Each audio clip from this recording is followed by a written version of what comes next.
Hello guys, ഈ സ്നൂപ്പി ഒന്ന് നോക്കിയേ. എന്തെങ്കിലും ഒരു പ്രത്യേകതയുണ്ടോ? ഇതിലൊരു സീക്രട്ട് ഉണ്ട്, അത് ലാസ്റ്റ് പറയാം. ഇനി നമുക്കൊരു ക്യാൻവാസ് സ്റ്റാൻഡ് ഉണ്ടാക്കിയാലോ? ഇതുണ്ടാക്കാൻ 6 ഐസ്ക്രീം സ്റ്റിക്സ് മാത്രം മതി.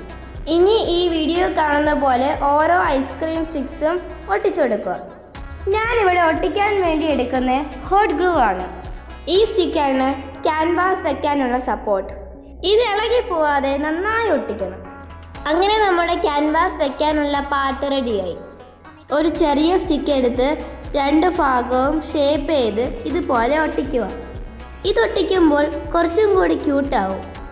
പിന്നെ നമുക്ക് വേണ്ടത് ബാക്ക് സപ്പോർട്ടാണ്. അതിനായി ഒരു സ്റ്റിക്ക് എടുത്ത് വീഡിയോ കാണുന്ന പോലെ ഒന്ന് ഒട്ടിക്കുക. കഴിഞ്ഞു, നമ്മുടെ ക്യാൻവാസ് സ്റ്റാൻഡ് റെഡിയായി കഴിഞ്ഞു. ഇനി നിങ്ങൾക്ക് വേണമെങ്കിൽ കളറടിക്കാം, പക്ഷേ ഞാൻ കളറടിക്കുന്നില്ല. ഇതിൽ ചെറിയ photos, paintings, to do list, നിങ്ങൾക്ക് ഇമ്പോർട്ടൻ്റ് ആയ എന്ത് നോട്ട് വേണമെങ്കിലും ഇതിനകത്ത് വെക്കാം. ഇതിൽ ശ്രദ്ധിക്കേണ്ട ഒരേ ഒരു കാര്യം മാത്രമേ ഉള്ളൂ. ഗ്ലൂ നന്നായി ഒട്ടിയ ശേഷം മാത്രമേ അടുത്ത സ്റ്റിക്ക് ഒട്ടിക്കാൻ പാടുള്ളൂ. ഇനി ഈ സ്നൂപ്പിയുടെ കാര്യം പറയട്ടെ. ഇതിൽ കാണിക്കുന്ന ഈ ക്രേ പേപ്പർ 2 ഷെയ്ഡിലുള്ളതല്ല.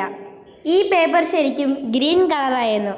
അറിയാതെ കുറച്ച് വെള്ളം വീണപ്പോൾ ഈ ഷെയ്ഡിലേക്ക് മാറി.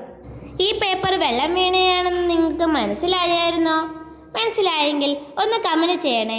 ഇതിൽ ഞാൻ വരച്ച ചെറിയ പെയിന്റിങ്സ് ആണ് വെച്ച് നോക്കുന്നത്.